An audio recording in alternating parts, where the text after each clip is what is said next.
आशा करता हूँ आप सब बहुत अच्छे होंगे। मेरा नाम है सिद्धांत अग्निहोत्री। स्टडी ग्लोस पे आपका बहुत बहुत स्वागत है। दोस्तों, इससे पहले हमने राइज ऑफ इस्लाम की बात की थी और आज हम एक बहुत ही इंपॉर्टेंट टॉपिक की बात करेंगे, कैलिफेट्स, खलीफा, कैलिफेट्स इन इस्लाम। 4 कैलिफेट्स आई थी, आज हम उनके बारे में बात करेंगे। बहुत ही ज्यादा इंपॉर्टेंट टॉपिक है दोस्तों। जो बच्चे हिस्ट्री से पोस्ट ग्रेजुएशन कर रहे हैं, हिस्ट्री से अंडर ग्रेजुएशन कर रहे हैं, बहुत ये इंपॉर्टेंट टॉपिक है। दुनिया कैसे चल रही है, दुनिया में धर्मों की स्थापना कैसे हो रही है, ये मैं पूरा कवर कर रहा हूं, मेडिवियल हिस्ट्री कवर कर रहा हूं। तो चलिए दोस्तों आगे बढ़ते हैं, लेकिन उससे पहले मैं एक रिक्वेस्ट करना चाहूंगा दोस्तों, हमारे चैनल को जरूर सब्सक्राइब करिए, स्टडी ग्लोस को। देखिए दोस्तों, सिर्फ एक क्लिक की बात है, 1 सेकंड से भी कम लगेगा। अब अगर आप ऐसा करते हैं तो हमको बहुत ज्यादा सपोर्ट मिलता है। एक लेक्चर बनाने में मेहनत लगती है दोस्तों, पूरी पढ़ाई करनी पड़ती है, रिसर्च करनी पड़ती है, उसके बाद हम लेक्चर्स बनाते हैं, तो मेहनत का काम होता है। कभी कभी कुछ चीजें मैं गलत भी बोल जाता हूं, तो आप लोग बिल्कुल रेक्टिफाई कर दिया कीजिए। हालांकि वो चांसेस बहुत ही कम रहते हैं, 1 या आधा % रहते हैं, उसको बाद में अगले लेक्चर में मैं रेक्टिफाई भी कर लेता हूं। लेकिन दोस्तों, बस आपसे यही रिक्वेस्ट है कि हमारे चैनल को जरूर सब्सक्राइब करिए। देखिए दोस्तों, ये सब कुछ फ्री है, ये सारे लेक्चर्स फ्री है और हम एक एक चीज कवर करेंगे। पूरी ज्योग्राफी हम कवर कर ही रहे हैं, 70% से ज्यादा ज्योग्राफी कवर हो गई है, हिस्ट्री हम कवर कर ही रहे हैं दोस्तों। तो अगर आप हमको सपोर्ट नहीं करेंगे तो फिर हम लोग को भी मोटिवेशन नहीं मिलेगा। तो जितना ज्यादा हो सके इसको शेयर करें और सब्सक्राइब जरूर करें। 1 क्लिक की बात है। अगर आपको हमारे लेक्चर से फायदा मिल रहा है, ज्ञान मिल रहा है, 1 सेकंड से भी कम लगेगा, 1 क्लिक आप कर दीजिए, हमको बहुत ज्यादा सपोर्ट मिलेगा। कोई गुरु दक्षिणा तो है नहीं दोस्तों, सब कुछ फ्री है। ये आपसे मैं मांगता हूं एज अ गुरु दक्षिणा, तो आई होप सपोर्ट करेंगे आप। तो चलिए दोस्तों आगे बढ़ते हैं। अब अगर हम बात करें कैलिफेट्स की, खलीफा की, 4 कैलिफेट्स आई थी। सबसे पहले राशिदून, ठीक है, इसमें 4 कैलिफ्स आए थे, 4 खलीफा आए थे। दूसरे उमैयद्स, तीसरे अब्बासिद्स और चौथे ऑटोमॉन्स। ऑटोमॉन्स का एक मैं सेपरेट लेक्चर लेके आऊंगा, तो इस कैलिफेट्स की हम बाद में बात करेंगे। इस लेक्चर में हम इन 3 कैलिफेट्स की बात करेंगे। तो दोस्तों ये डेट्स लिखी हुई हैं, 632 से 661, 661 से 750 और 750 से 1258, 1258 आपको याद रखनी है, एज इट इज आपको याद रखनी है। तो दोस्तों अगर हम बात करते हैं राशिदून कैलिफेट की, तो इनको the guided ones, the rightly guided ones भी बोला जाता है। इन 4 खलीफा को देखिए दोस्तों, मैं आपको बताता हूं क्या है कि प्रॉफिट मोहम्मद ने इस्लाम को स्टैब्लिश कर दिया था। May the peace upon him, prophet Muhammad, may the peace upon him, उन्होंने इस्लाम को स्टैब्लिश कर दिया था और उन्होंने एक नए एरा की शुरुआत कर दी थी। एक नया धर्म जो है वो स्टैब्लिश हो गया था। बहुत सारे कमजोर लोगों ने उसको एक्सेप्ट किया और मक्का मदीना हर किसी ने, कुरैश ट्राइब, बहुत सारी ट्राइब्स ने उसको एक्सेप्ट किया, क्योंकि इतना जबरदस्त उन्होंने फाउंडेशन रखा था। उनका तो चार्म ऐसा था कि हर कोई सरेंडर कर देता था।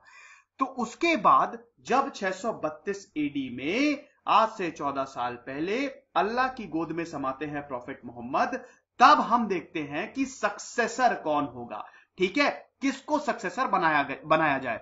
सबसे स्ट्रॉन्ग कंटेंडर थे अली। अली जो कि कजन है मोहम्मद के, प्रॉफिट मोहम्मद के, और सब कुछ प्रॉफिट मोहम्मद ने अली को सिखाया था और बहुत प्रिय थे अली। तो हर कोई चाहता था, ज्यादातर लोग चाहते थे कि अली हो, लेकिन अबू बकर को बनाया जाता है खलीफा। अब दोस्तों खलीफा पे बात करते हैं हम। कैलिफ ये क्या था? देखिए दोस्तों, प्रॉफिट मोहम्मद ने कोई सक्सेसर को आगे नहीं बढ़ाया था, उनका कोई पॉलिटिकल सक्सेसर नहीं था, ना ही उन्होंने ऐसी कोई बात की थी। तब एक कंसेप्ट सामने आता है कि अब खलीफा जो होंगे, कैलिफ्स जो होंगे, वो हमारे सक्सेसर होंगे। उनके पास पूरी रिलीजियस अथॉरिटी होगी, टेम्पोरल अथॉरिटी होगी, अरे सॉरी, उनके पास पूरी स्पिरिचुअल और टेम्पोरल अथॉरिटी होगी। रिलीजियस अथॉरिटी, रिलीजियस डॉक्ट्रिन्स की अथॉरिटी नहीं होगी। रिलीजियस रूल्स आप नहीं बना सकते, ठीक है। हालांकि बाद में ये सब चेंज हो गया।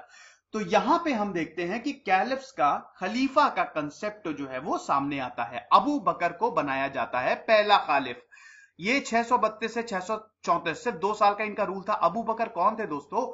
अबू बकर फादर इन लॉ थे, ससुर थे ये प्रॉफिट मोहम्मद के। प्रॉफिट मोहम्मद की जो एक वाइफ थी, उनका नाम था आयशा, उनके पिताजी थे अबू बकर। तो ये पहले खलीफा होते हैं। अब अबू बकर, देखिए दोस्तों, ऐसा है कि ये जो कैलिफ्स आए थे, बहुत लोगों ने इनका रूल्स एक्सेप्ट भी नहीं किया था। तो बहुत सारी ट्राइब्स ने, हालांकि अबू बकर चाहते थे कि ट्राइब्स बिल्कुल यूनाइट रहें, एक अलायंस बनाया जाए ताकि इस्लाम का एक्सपेंशन हो सके, लेकिन हम ये देखते हैं कि बहुत सारी ट्राइब्स ने अबू बकर को मानने से इनकार कर दिया, इनकी अथॉरिटी को नहीं माना। लेकिन उसके बाद, क्योंकि सिर्फ इनका 2 साल का रूल था, जो अगले खालिफ आए हैं, अगले खलीफा आए हैं, उमर, उन्होंने कमाल कर दिया। 634 से 644 बीसी तक एडी तक जो इनका रूल था वो कमाल का था दोस्तों। यानी कि आज से 14 साल पहले उमर ने इस्लाम को एक्सपैंड कर दिया था। आप देख सकते हैं दोस्तों ये पूरा का पूरा एक्सपेंशन सऊदी अरब में तो पूरा इस्लाम फैला ही है, साथ ही नॉर्थ अफ्रीका हो गया और फर्टाइल क्रेसेंट में भी ये पूरा हम देखते हैं कि इस्लाम जो है वो एक्सपैंड हो रहा है और ये सब उमर की ही रेन में हुआ। अब अगर हम देखते हैं तो ये बहुत बड़ा एडमिनिस्ट्रेटर था, ठीक है, ये बहुत बड़े एडमिनिस्ट्रेटर थे और गजब की एनर्जी थी। और पहले ये मोहम्मद को बहुत ज्यादा अपोज करते थे, ये इनके ओपोनेंट थे, लेकिन जैसे ही prophet Muhammad may the peace upon him, जैसे ही उन्होंने इनसे बात करनी शुरू की, अपनी टीचिंग्स उनको बतानी शुरू की, इन्होंने सरेंडर कर दिया और उसके बाद he was the champion of Islam. तो उमर जब आए उन्होंने कमाल कर दिया। इन्होंने सबसे पहले तो दमास्कस को अपने कब्जे में लिया, बाइजेंटीन आर्मी को 636 एडी तक पूरी तरीके से क्रश कर दिया गया। 636 एडी, ठीक है, 636 एडी तक। उसके बाद दोस्तों 637 एडी तक सासानियन आर्मी को हरा दिया गया। उसके बाद दोस्तों जेरूसलम को ले लिया गया 638 एडी में। उसके बाद 639 एडी आते आते इजिप्ट को ले लिया गया। 641 इराक को ले लिया गया। फर्टाइल क्रेसेंट सीरिया को पूरी तरीके से अपने कब्जे में कर लिया। तो हम देखते हैं पूरी तरीके से एक्सपेंशन हो गया इस्लाम का। जहां पे भी जो ट्रूप्स है वो कंकर करते थे, जीतते थे, वहां पे एक गवर्नर को अपॉइंट किया जाता था और लोगों ने भी इस्लाम का बहुत अच्छे से स्वागत किया। लोग दोस्तों फंसे हुए थे। होता क्या था कि वहां पे बड़े बड़े लैंडलॉर्ड्स थे, जमीनें थी उनके पास। वो क्या करते थे, जो छोटे लोग होते थे उन पे टैक्स लगाते थे, उनके ऊपर जुल्म ढाते थे। तो जब इस्लाम वहां पहुंचा तो एक तरीके से लिबरेट किया वहां पे, तो लोगों ने इस्लाम का यहां पे बहुत अच्छे से स्वागत किया। उसके बाद दोस्तों ये पूरा एक्सपेंशन होता है। यहां पे ट्रूप्स जो इन्वेड कर रहे थे वो सेटल नहीं हो सकते लैंड पे। जो जो जगह जीतते हुए जा रहे थे ट्रूप्स वहां पे सेटल नहीं हो सकते, ये ऑर्डर्स थे। उसके बाद हम ये देखते हैं कि हालांकि गैरिसन सिटीज बनाई जाती थी, कुछ मिलिट्री सिटीज हम देखते हैं, क्योंकि एक्सपेंशन के लिए जरूरी था कि कुछ सिटीज को कंकर किया गया और वहां पे मिलिट्री को तैनात किया गया था, ट्रूप्स को तैनात किया गया था। मिलिट्री मतलब जो यहां पे जितने भी ट्रूप्स थे, ठीक है ना, उनको तैनात किया गया था। तो ये सारी चीजें थी। उसके बाद कल्टीवेटर्स बहुत ज्यादा खुश थे। और बता दूं दोस्तों यहां पे जजिया भी देना पड़ता था, खराज भी देना पड़ता था। ये जो दो टैक्सेस थे, खराज जो जमीन का टैक्स था, लैंड टैक्स था, और पोल टैक्स, जजिया, ये दोनों आपको देना पड़ता था। तो ये सारी चीजें थी। उसके बाद दोस्तों आपको बता दूं एक दीवान, एक रजिस्टर भी मेंटेन कराया उमर ने, ठीक है, पूरा का पूरा एक एक अकाउंट, एक एक डिटेल इस रजिस्टर में होगी। और Islamic calendar for administrative work Umar ने ही शुरू करवाया। तो ये जो 10 साल का रूल था ये बहुत अच्छे से एक्सपैंड हुआ और इस्लाम हर जगह पहुंचा। उसके बाद हम देखते हैं उस्मान आए 644 से 656 एडी तक। दोस्तों उमर को एक ईरानी ने इनको असैसिनेट कर दिया था। एक्चुअली बहुत सारे लोग उमर के अगेंस्ट भी थे, ठीक है, इसमें बहुत सारे चर्चेस, कुछ क्रिश्चियंस, बहुत सारे लोग, मैंने बताया ना कि जो कैलिफ्स आए हैं हर कोई इनके साथ नहीं था, समय समय पर रिवोल्ट होते रहे हैं। और यहां पे हम देखते हैं कि एक ईरानी ने उमर का मर्डर कर दिया, असैसिनेट कर दिया। लेकिन जब उमर अपने डेथ बेड पे थे, जब वो अल्लाह की गोद में जाने वाले थे, तब उन्होंने अब 6 सक्सेसर को सिलेक्ट किया था। उनमें से एक थे उस्मान। तो उस्मान का जो रूल है, उनका जो रूल है वो अब एस्टैब्लिश हो गया। अब हम यहां पे देखते हैं कि कुरान पूरी तरीके से स्टैंडर्डाइज्ड हो गई। दोस्तों जो इस्लाम की टीचिंग्स है वो Quran, the Holi book of Islam, उसमें सब कुछ दिया हुआ है, ठीक है ना।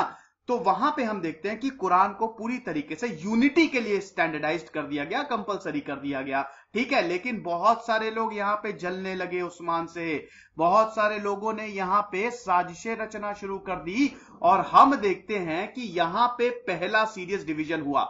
सोसाइटी जो थी वो बंटने लगी उस्मान के ही रूल में, इन्हीं के ही, एक खालिफ थे, खलीफा थे, तो इन्हीं के ही रूल में, ठीक है ना। अब ये चाहते थे कि लॉयल्टी यहां पे मिले दोस्तों, तो इन्होंने क्या किया, in order to gain loyalty, क्योंकि देखिए रिबेलियन शुरू हो गया, एक बार विद्रोह शुरू हो गया, तो आप कैसे करेंगे, कैसे जीतेंगे, सबकी लॉयल्टी ले लीजिए। आप चाहेंगे कि हर कोई आपके साथ लॉयल रहे, आपको सपोर्ट करे, तो आप अब लोगों का सपोर्ट कैसे लेंगे, उनके लिए काम करिए। तो यहां पे उस्मान ने लोगों के लिए काम करना शुरू किया, लेकिन इनसे एक थोड़ी सी गलती ये हो गई कि इन्होंने इन पे नेपोटिज्म का चार्ज लगा। मतलब इन्होंने अपने ही लोगों को बढ़ावा देना शुरू कर दिया, बजाय कि दूसरे लोगों को, दूसरे क्लैंस के लोगों को नहीं, उन्होंने अपने ही क्लैंस के लोगों को, उमैया क्लैंस के लोगों को, ये उमैया क्लैंस के थे, तो उन्हीं के ही क्लैंस के लोगों को बढ़ावा देना शुरू कर दिया। एक इसमें से अपॉइंटमेंट था मुआविया का, MUAWIYYAH, इनको दमास्कस का गवर्नर बना दिया गया था, ठीक है ना। और ये उमैया क्लैन के थे, तो यहां पे बहुत सारे इनके ऊपर चार्जेस लगे कि ये तो अपने ही लोगों को बढ़ा रहे हैं और हम लोगों को कुछ नहीं दे रहे हैं, जिसकी वजह से बहुत सारे ओपोनेंट्स उस्मान के खिलाफ खड़े हो गए, और जिसकी वजह से हम देखते हैं कि उस्मान को भी मार दिया गया, इनका भी असैसिनेशन हो गया। So he was also murdered by a group of Muslims in Medina, this you have to remember. तो उस्मान को भी, ये जो खलीफा थे, इनको भी असैसिनेट कर दिया गया। उसके बाद द फेवरेट अली आए। देखिए दोस्तों, अली जो थे वो दामाद थे प्रॉफेट मोहम्मद के और इनके कजन थे, सब कुछ प्रॉफेट मोहम्मद ने इनको सिखाया था। अब हम ये देखते हैं कि शुरू से ही और हमेशा से ही ये रहा है कि जो भी रूल करे वो प्रॉफेट मोहम्मद से ही जुड़ा हुआ हो, इस्लाम को जो भी आगे बढ़ाए। अली से बेहतर ऑप्शन कोई थे ही नहीं, तो अली को यहां पे अगले खलीफा के लिए, चौथे खलीफा के लिए नॉमिनेट किया गया और इनको, इनकी अथॉरिटी जो है वो मानी गई। लेकिन इनके इलेक्शन पे भी बहुत सारे ऑपोजिशन होने लगे। जो प्रॉफेट मोहम्मद की वाइफ थी आयशा, उन्होंने सवाल खड़े कर दिए कि इनको कैसे बना दिया गया।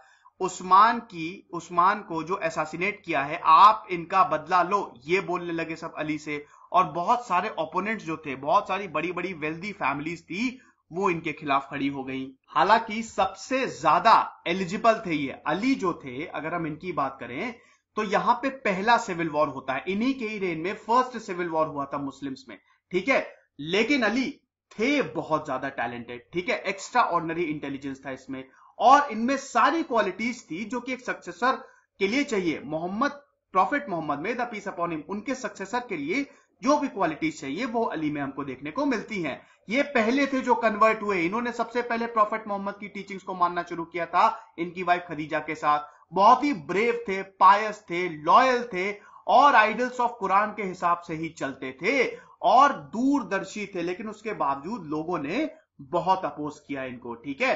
तो ये सारी, हालांकि इन सारे के सारे इंसर्जेंट्स के थे, जितने भी जो रिबल्स थे, जितने भी विद्रोही थे, अली ने उनका मुंह बंद करने में वो कामयाब रहे। बसरा में जो इंसर्जेंट्स थे उनका यहां पे उनको हरा दिया गया। उसके बाद हम देखते हैं कि यहां पे कूफा में लोगों का जो विद्रोह हो रहा था, वहां पे उनको हराया गया। तो हम ये देखते हैं कि यहां पे जो जो अपोज कर रहा था अली, उनको हराने में कामयाब रहे। लेकिन ये इतना आसान नहीं है। जो मुवैया हैं, ठीक है, और जो क्लैन है उस्मान का, वो तो छोड़ेगा नहीं। वो अभी चाह रहे हैं कि उनकी अथॉरिटी जो है वो इस्टेब्लिश हो जाए। इसी दौरान एक और खारजाइट, KHARAJITE, इनका उदय होता है। ये कौन है?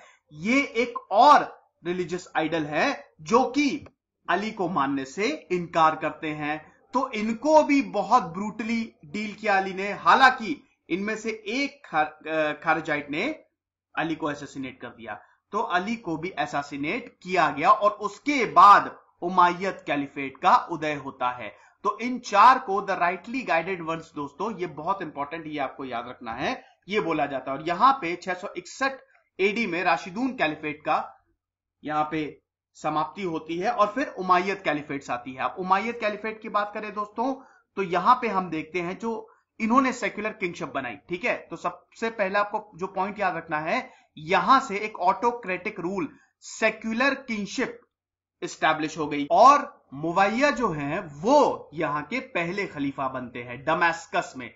661 से लेके 680 एडी तक इनका रूल चलता है। MUAWIYYAH,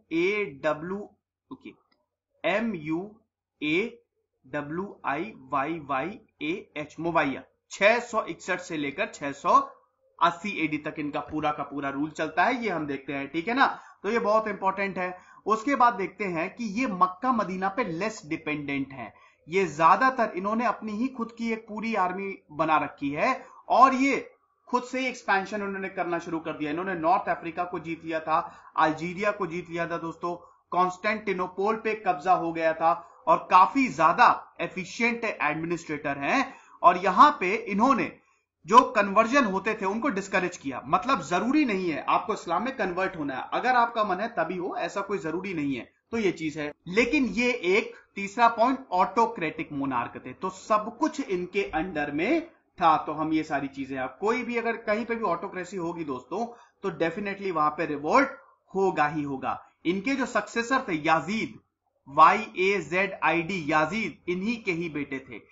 इन्होंने अपने ही बेटे को अगला सक्सेसर, अगला खलीफा बनाया, ठीक है ना।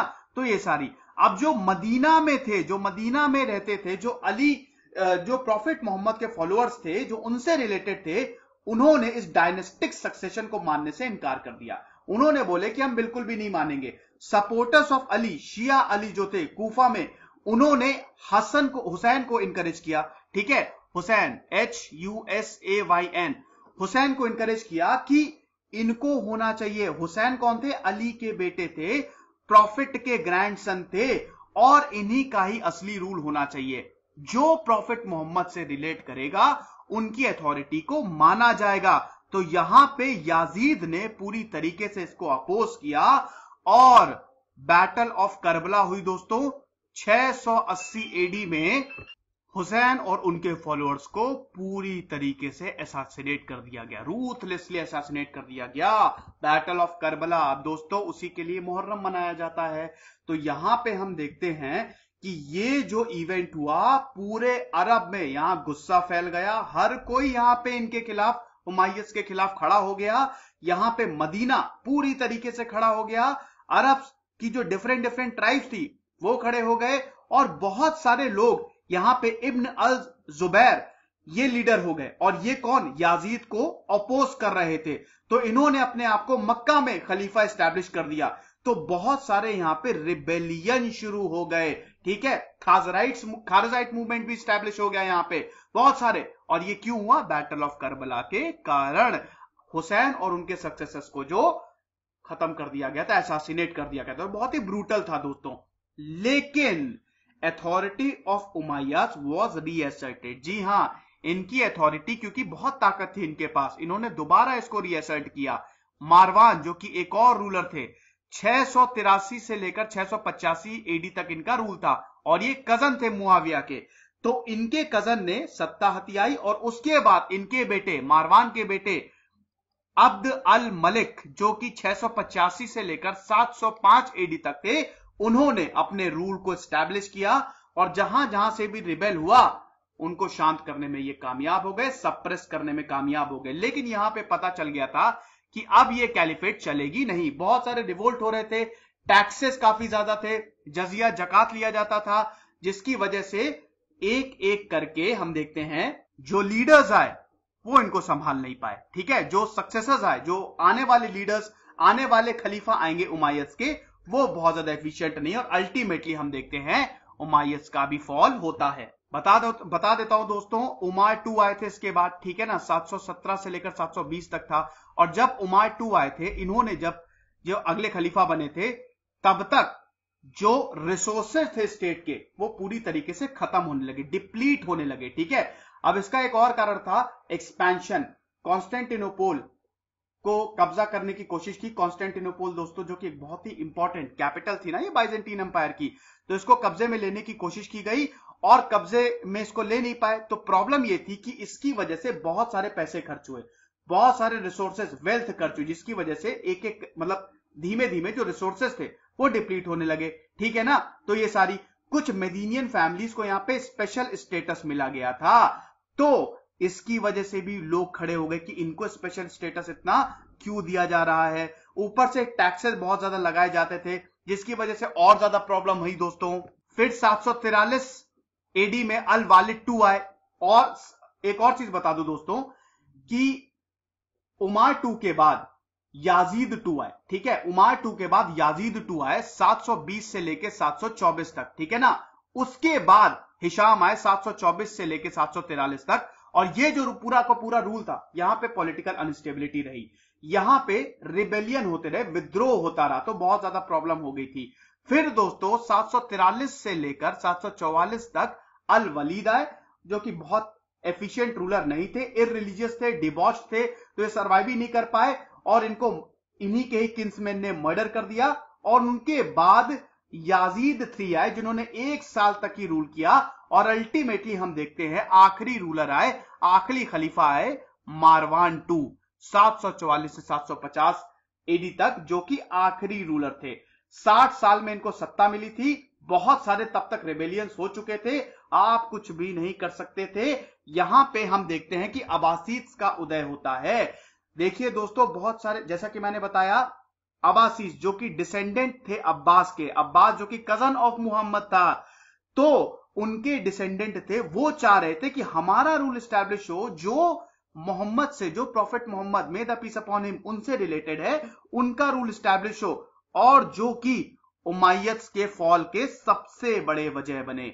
यहां पे ब्लैक बैनर्स लेके पूरी तरीके से अब्बासीद जो थे वो जाते थे और उमैयद्स के रूल को बोलते थे कि इनको तो बिल्कुल खत्म होना चाहिए। और अल्टीमेटली हम देखते हैं कि अबू मुस्लिम ने मारवान II को हरा दिया और एक नई कैलिफेट का जन्म हुआ, जिसको हम बोलते हैं अब्बासीद कैलिफेट। तो दोस्तों ये आप देख सकते हैं, ये जब उमैयद थे तो कितना ज्यादा एक्सपेंशन है, आप देख ही सकते हैं। North Africa, fertile crescent, Saudi Arabia, सब कुछ इनके पास में है, ठीक है।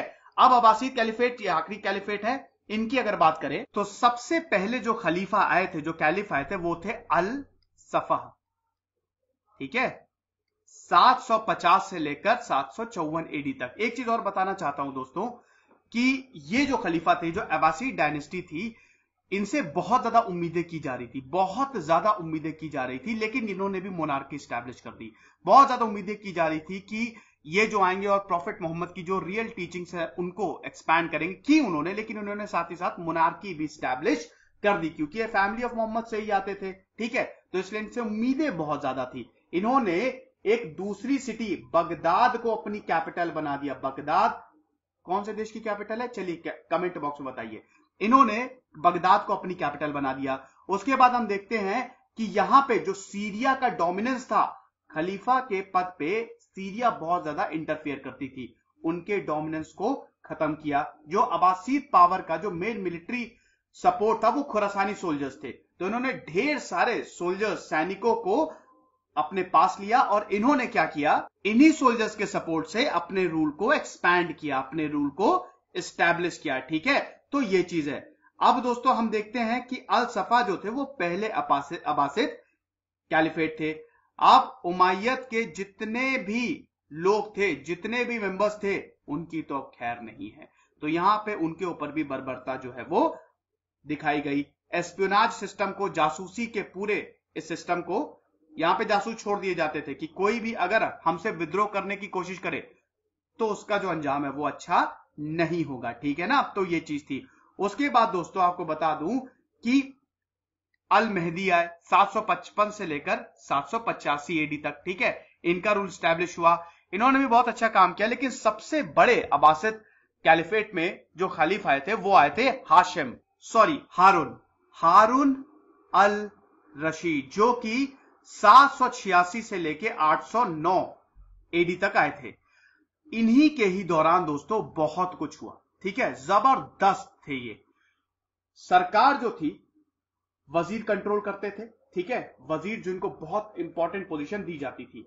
जस्टिस डिपार्टमेंट जिनको काजी देखते थे, काजी जज होते थे। हम देखते हैं कि art, craftsman, crafts, artist, poetry, physics, natural science, scholars, philosophers, ये सारे के सारे लोग इनकी रेन में फ्लरिश हुए।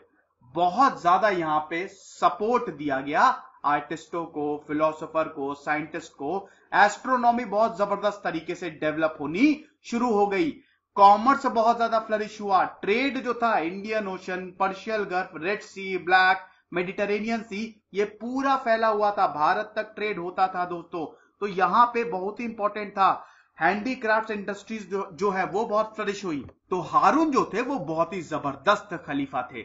उसके बाद हारून चाहते थे कि लड़ाई ना हो, तो उन्होंने अपने एम्पायर को अपने दो बेटों में डिवाइड कर दिया। सबसे पहले अल अमीन जो जिनको अगला खलीफा भी बनाया जाएगा, उनको फर्टाइल क्रेसेंट दे दिया और वेस्टर्न प्रोविंस दे दिया। उसके बाद इनका दूसरा बेटा अल मामून, जिनको क्या दे दिया, खुरासन दे दिया, ईस्टर्न प्रोविंस और पूरी ऑटोनॉमी दे दी और एक आर्मी दे दी। लेकिन जैसे ही अल हारून अल्लाह की गोद में गए, हारून अल्लाह की गोद में गए, वैसे ही दोनों भाइयों में लड़ाई होगी, सिविल वॉर हो गया। अल मामून ने अपने भाई को हरा दिया और अगले खलीफा बन गए। 1818 एडी में ये पूरा का पूरा वाकया जो है वो हुआ था। ठीक है, तो ये सारी चीजें थी। उसके बाद दोस्तों इनके बाद है अल मुतासमिन, 833 से लेकर 842 तक। आपको बता दूं दोस्तों कि यहां पे स्लेव ट्रेडिंग भी शुरू हो गई थी। ठीक है, तो बहुत सारे स्लेव्स को खरीदा जाता था। ठीक है, और इनपे बहुत ज्यादा रिलाई करने लगे थे। ये इनके एक बॉडी गार्ड्स, पर्सनल गार्ड्स की तरह उस रूप में ये उभरे थे। ठीक है ना, तो ये भी आपको याद रखना। यहां पे स्लेव्स का, गुलामों का प्रचलन, पूरे अफ्रीका से गुलाम को लाया जाता था दोस्तों। ये प्रचलन जो है वो अरब ने ही शुरू किया था। बाद में तो ये ट्रेड तो उस समय नहीं होता था, लेकिन जो गुलामी का प्रचलन है वो बिल्कुल शुरू हो गया था। उसके बाद लैंड ग्रांट्स भी दिए जाते थे दोस्तों। इक्ता सिस्टम भी था दोस्तों। ठीक है, लैंड्स को छोटे छोटे पार्ट में डिवाइड कर दिया जाता था, जिनको इक्ता बोला जाता था, वो भी उनको भी ग्रांट किया जाता था। लेकिन बाद में बहुत ज्यादा प्रॉब्लम इन्हीं नहीं कर दी। यही लैंड ग्रांट बहुत बड़ी प्रॉब्लम क्रिएट कर दिए थे। हमेशा से दोस्तों यही होता रहता है। इनके खिलाफ बहुत सारे जो जिनको जिनको जमीनें दी थी वो लोग खड़े हो गए। हम देखते हैं दोस्तों कि 909 आते आते अब्बासिद खलीफेट जो है वो बहुत अच्छे से, उनका रूल जो है वो स्टैब्लिश नहीं हो पाया, आगे बढ़ नहीं पाया।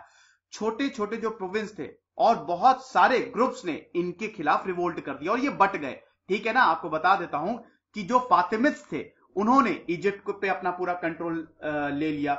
उसके बाद 897 तक जायदी शिया आ गए, जिन्होंने यमन पे अपना रूल स्टैब्लिश कर दिया। 905 तक हमदानित्स आ गए, जो इंडिपेंडेंट हो गए थे और मौसूल पे अपना रूल स्टैब्लिश कर दिया। समानित्स नॉर्थ ईस्ट ईरान को कंट्रोल करने लगे। 945 में बाइट्स आ गए। तो हम देखते हैं कि यहां पे छोटे छोटे एम्पायर्स में ये अब्बासिद खलीफेट जो है वो बट गई और अल्टीमेटली 1258 तक ये भले ही चली, लेकिन 900 एडी आते आते ये अंत की शुरुआत हो गई थी अब्बासिद खलीफेट। इसके बाद ऑटोमन्स पे मैं सेपरेट लेक्चर लूंगा दोस्तों। ये 1517 से 1924 तक रही और फिर खलीफा के पद को फिर एबॉलिश कर दिया गया। तो ये पूरा का पूरा एक लेक्चर था दोस्तों। आई होप ये आपको पसंद आया होगा। इसको जरूर शेयर करिए। खुश रहिए, पढ़ते रहिए। दिस इज सिद्धांत अग्निहोत्री साइनिंग ऑफ। सब्सक्राइब जरूर कर दीजिएगा। Thank you so much.